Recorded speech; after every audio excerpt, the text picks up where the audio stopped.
What's up, my loves? My name is Jay and welcome back to my channel.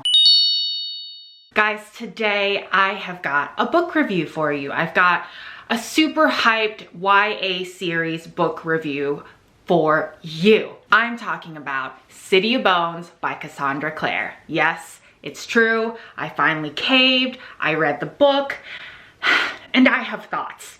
I have real thoughts on it, okay? So I'm gonna put this book down. Actually, I'm gonna put it right here, so you can look at that. So I'm going to go ahead and give you my star rating off the bat. This is going to be a 3.5 out of 5 star read for me. Now, what does that mean? For me, anything above a 3-star and above is enjoyable. Now, there are varying levels of enjoyable as they go up or down. So for me, it was a 3.5 out of 5 stars for a couple different reasons. Let me name the good reason first, right? You want always the good news first. So the reasons I like this book, well, one, I finally started a series that everyone has been talking about for years and years and years. I don't know how or why I didn't get into this series when it first came out. I was certainly reading at the time, but whatever. I also really enjoyed the pacing of this book. It was very fast paced. It was very just constantly moving, and it made for a very quick, enjoyable read. So there is that. Another thing that I really loved about this book were the characters Luke and Simon. Now, Luke is the main character's, her name is Clary, the main character's sort of uncle-like figure, and Simon is her best friend. So from there, let me jump off and tell you what this book is about if you're not familiar, which I can't imagine that you're not familiar because everyone and their mom seems to be familiar with City of Bones and the Mortal Instruments series by Cassandra Clare. So this book centers around our main protagonist. Her name is Clary Frey. Her world is turned upside down when she stumbles upon the Shadowhunter world, which means that there are demon hunters suddenly in her purview. She has never known anything like this before, and it sort of sets off a series of adventures. And so from there, let's get into the things that I didn't quite like about this book. I had a lot of, I don't want to say I had a lot of expectations. I did, in the sense that, you know, there's a lot of hype around this book and I wanted to give it its fair chance. And I also went into it knowing that it came out in the early 2000s and we're over a decade past that. And in the early 2000s, well, when this book came out, it was 2007 and I was around 16 at that point. And, you know, my 16-year-old self, I knew would have thoroughly enjoyed this book for a couple of reasons. Just the mythology that was sort of like inserted into this book would have really captured my 16-year-old self. The angsty teenage drama would have really captured my 16-year-old self. And Jace Wayland would have captured my 16-year-old self. But as someone who's 28, nearing 30, my tastes have sort of evolved from there. And like I said, I knew this coming into the book and I definitely gave it its fair shot, which is why my rating is higher than if I had been entirely critical of it like I normally would have been. So here are the things that I don't enjoy about this book. One, very info dumpy. Can I just say it was like every other chapter where someone was explaining something about the Shadowhunter world, which I understand in any sort of urban fantasy or high fantasy trope. There has to be an amount of world building, and I get that. I promise I get that. But it was an overwhelming amount of info dumpiness. I just felt like it was less of Cassandra Clare showing me what this world was about and more about her telling me. And it didn't feel, I felt like I was being served to as opposed to, you know, being shown. And I didn't necessarily enjoy that. I also felt that, you know, building on that, it was so jam-packed with world building that it felt a little disjointed. I felt like, oh well, and you know, this is the first book of the series, so obviously, you know, things will flesh out as the series goes on, but I really felt she included a lot of paranormal magical creatures that just sort of felt like they were thrown in there.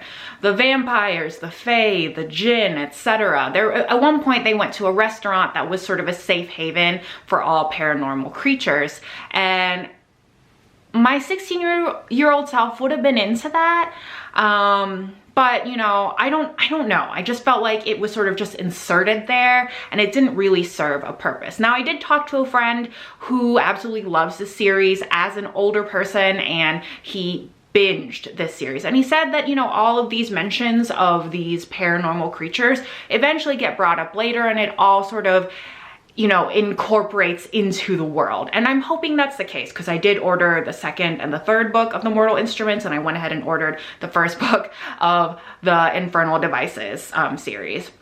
I know I'm skipping a couple books, but my friend really wants me to get into the Infernal Devices, and I kind of want to skip over this Mortal Instruments. I don't know. You know, with that being said, it's not a terrible book, and I didn't think it was unbearable to read. I just felt like a lot of things didn't quite take hold for me. For example, not a fan of Clary Frey. I don't know if it's just because she's a whiny teenager who's going through a lot of hormones and stuff and a lot of like self-discovery. Maybe, well, I know for a fact that we were all annoying at that age, but she was a little extra annoying. I don't know. Jay Swaylen was okay. I could give him the credit for being sort of witty and damaged and sultry and sulking and just like a pretty boy, like bad boy type of vibe. Yeah, okay, I'll take it, whatever. And I really loved Simon as like the good guy, best friend, always gets looked over. I sort of hate that trope, but I also kind of hate to love it. I don't know.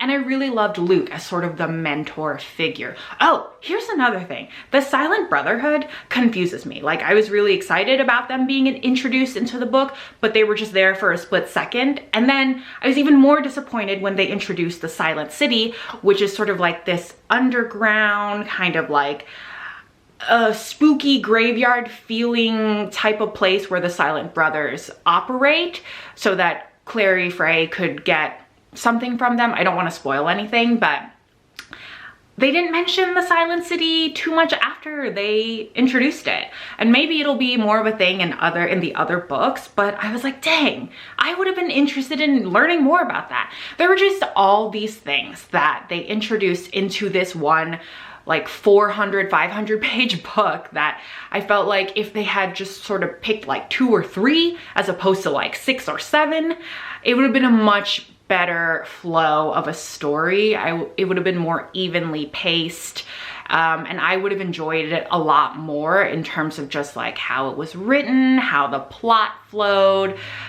And my last real complaint is that it's so trendy. I know it's a product of its time, but there were some things that I just couldn't get over. For example, this is still a trope, and I still hate it every time I see it, but the whole beautiful, but she doesn't know it type of thing. Like, there was a point where I thought that wasn't gonna be a thing in this book, and then towards the end, it became very apparent to me that the main character, Clary Frey, is one of those main characters, beautiful, but she doesn't know it. And you know, it can happen. It could totally happen. But in this day and age, or in most day and ages, people who are beautiful know that they're beautiful.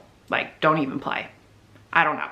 It's unbelievable to me. Also, okay, this is for real the last thing that I want to say that is a major complaint.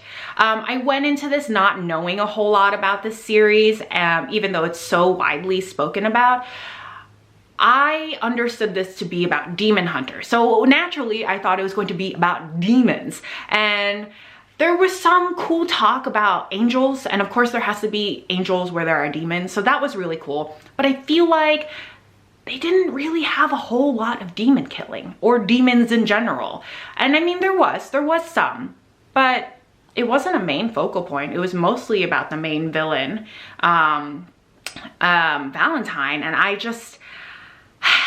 I don't know, I would have loved more badass demon killing. That's just me. When they introduced this one particular greater demon, I got really excited and thought things were about to pop off in the demon killing sphere of this story. Turns out no. Turns out I was wrong. So if there's not more demon killing and actual demon hunting in this series, this might not be for me. I don't know. Maybe I'm wrong. Maybe I just misunderstood all of this, but hello, shadow hunters equals demon hunters, right? That's the whole thing? Am I wrong? Regardless of my complaints, I will say I fully understand why this is such a worldwide sweeping phenomenon. It's set in New York, and there is such a big world to build from this one book. And I can understand why people really thrived off of it, especially when it first came out, especially for the people who were teenagers when it first came out. Totally something I would have vibed with back in high school. But currently, I'm still waiting to be convinced. Now, with that being said, I did order a couple more books, and I did order them in hardcover. So I'm committed. I am committed to being convinced that this is a good series.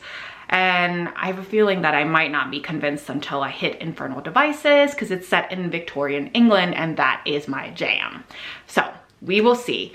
But let me know down in the comments what you think of the Mortal Instruments. And, you know, do you feel like you had a similar experience when you read it? Or maybe you loved it, you binged it. Let me know. I want to hear from you down in the comments below. And in the meanwhile, thank you for watching. I hope you enjoyed this video. Hit that subscribe button, that notification bell, so you always know when I've got good stuff coming to you. Bye, y'all.